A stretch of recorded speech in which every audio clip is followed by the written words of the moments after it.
É isso aí, ó. Aquele ajeitadinha na câmera. Pronto, tá legal. Aqui um resumão rápido do texto O Fenômeno Urbano de Robert Ezra Park, né? É um texto dado no curso de Teoria Antropológica Urbana, né? Teorias de Antropologia Urbana, do Departamento de Antropologia da UF, professor Felipe Berocan, né? A sessão que começou a falar sobre esse texto foi a sessão do dia 22 de maio. Ela deu início à análise do seminal artigo A Cidade, Sugestões para a Investigação do Comportamento no Meio Urbano, Robert Ezra Park, né, aqui do texto do nosso amigo Flávio Conceição da Silveira, lá no Classroom. Ela sugere o estudo de categorias consideradas chave para a compreensão dos problemas enfrentados pela cidade de Chicago, oriundos de seu desenvolvimento urbano nos primeiros anos do século XX, tais como planejamento da cidade, organização local, áreas segregadas, vizinhança, classes e tipos vocacionais, ambiente urbano, região moral, etc. Né? Então aqui, ó, eu também fiz algumas fichas. Então, ó, a minha primeira ficha aqui, vou começar dando uma lida nela, né? A Cidade, Sugestões para a Investigação do Comportamento Urbano, Robert Ezra Park, tradução de Sérgio Magalhães. Aí eu anotei aqui que o título já sugere que a cidade é uma espécie de laboratório para observações, né, do comportamento humano. Né? Ela é mais que um monte de gente, ele fala isso no texto, que ela é mais que um monte de gente juntos, né? Mais que um monte de conveniências sociais, né? A cidade é mais do que ruas, edifícios, luzes elétricas, linhas de bonde.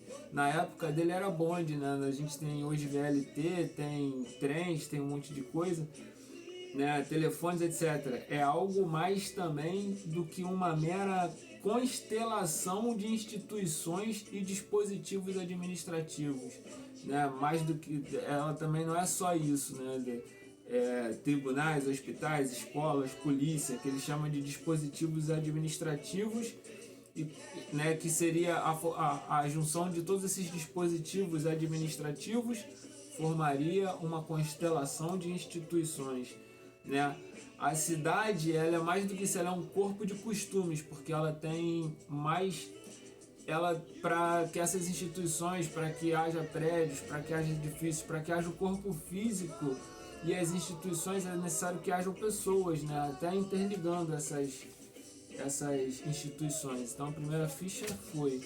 A segunda ficha, a cidade é um fenômeno que não é somente um mecanismo físico, uma construção artificial.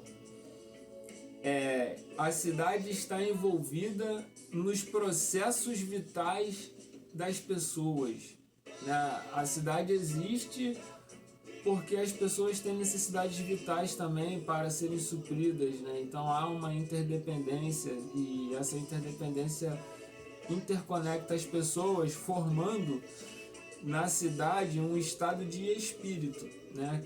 Essa junção desses costumes por causa desses processos vitais, né?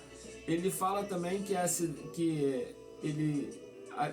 aí também tem a analogia, né? Que a cidade tem processos vitais, espírito, corpo organizado, orgânico, interdependência.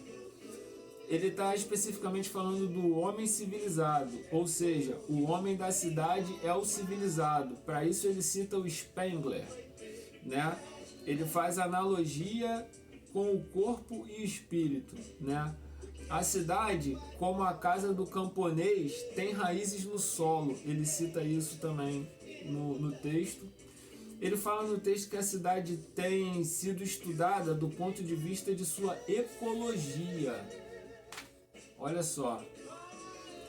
Na cidade tem várias forças atuando na comunidade urbana, assim como em qualquer outra comunidade, né? A atuação dessas forças ocasionam um ordenamento típico nos agrupamentos de suas populações e instituições, né? A atuação dessas forças vai alocando grupos de pessoas em regiões, né, formando uma ecologia urbana ou humana também, uma ecologia humana urbana, né, que é diferente dos animais e plantas. Coisas que tendem a ocasionar um mesmo tempo, coisas que tendem a ocasionar ao mesmo tempo maior mobilidade e maior concentração de populações urbanas. Fatores primários na organização ecológica da cidade.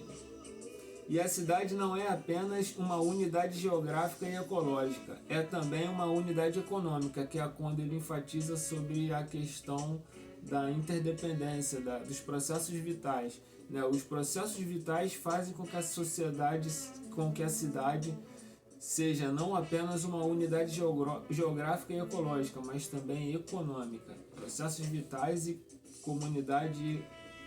unidade econômica.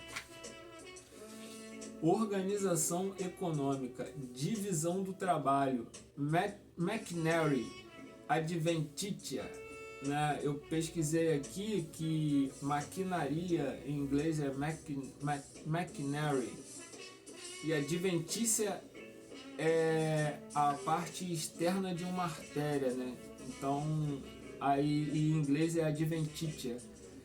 Então a cidade tem uma organização econômica que gera a divisão do trabalho, uma multiplicação de profissões limitadas, né, dentro daquele grupo populacional.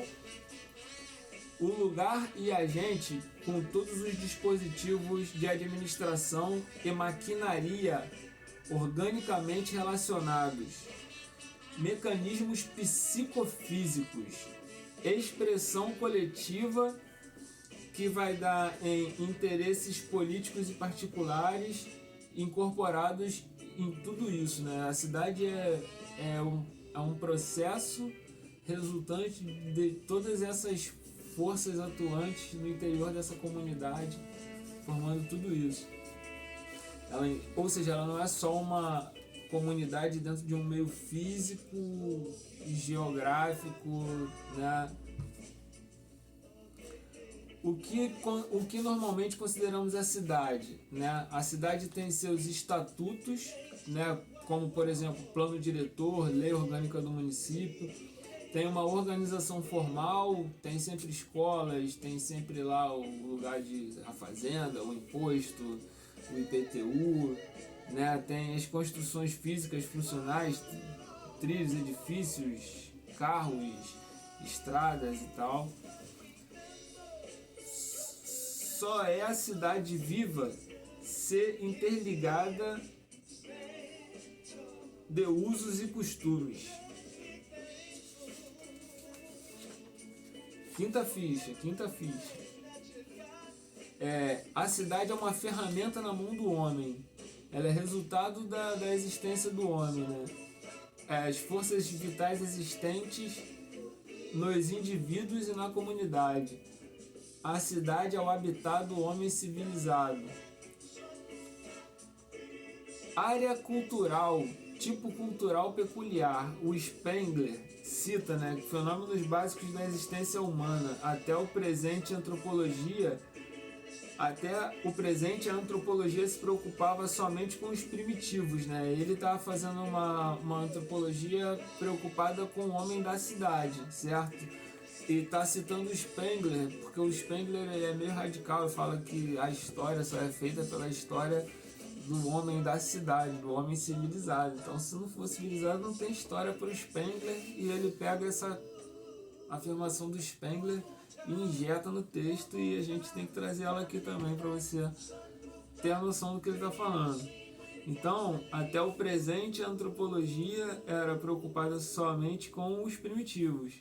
O homem civilizado é um objeto de investigação igualmente interessante. Pô, como não, né? Não são só os índios da Amazônia, nós aqui, né, os entregadores, né, meu parceiro? Os motoboys também somos uma tribo importante. Ele cita o Émile Zola, e eu lembro do Germinal, que eu assisti no ensino médio, com meu professor de história, eu acho, que foi um filme muito interessante, que falava lá, né, pessoal, Revolução, né, e falava do fenômeno da cidade, né, o Germinal, do Émile Zola. Eu vi o filme, não li o livro, né, desculpe aí, perdoe, tá? Aí, ó, foi um observador, ele cita, né, o Parker cita que o Émile Zola foi um observador e relator em seus romances, né, mas que o que a escola de Chicago ali, no caso, o método dele, o Parker, estava querendo implementar era um estudo mais inquisidor, perguntador. Aí ele fala que precisamos dos estudos sobre a cidade para nos habilitar a ler os jornais inteligentemente. Olha só, o Parker fala que precisamos dos estudos sobre a cidade para, aspas, nos habilitar a ler os jornais inteligentemente, fecha aspas. Aí, ó, o choquei é consequência, o choquei. O motivo para que a crônica diária dos jornais seja tão chocante é o perfil choquei, é a consequência do que acontece na cidade, né? O leitor médio conhece muito pouco a vida da qual o jornal é o registro. Ou seja, o jornal é apenas o retrato do que acontece na vida cotidiana, né? Ele não... A vida do homem civilizado é um objeto de investigação igualmente interessante. Sua vida mais aberta à observação e ao estudo. A vida e a cultura urbana mais variadas, a vida e a cultura urbana são mais variadas, sutis e complicadas.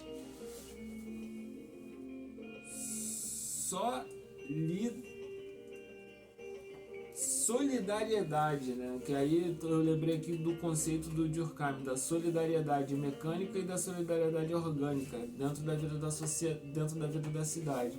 A vida na cidade, solidariedade orgânica; a vida primitiva, solidariedade mecânica, né? Bem, vou dar uma pausa aqui porque já são 12 minutos, tá bom? Pro YouTube daqui a pouquinho a gente volta. Ezra Parker.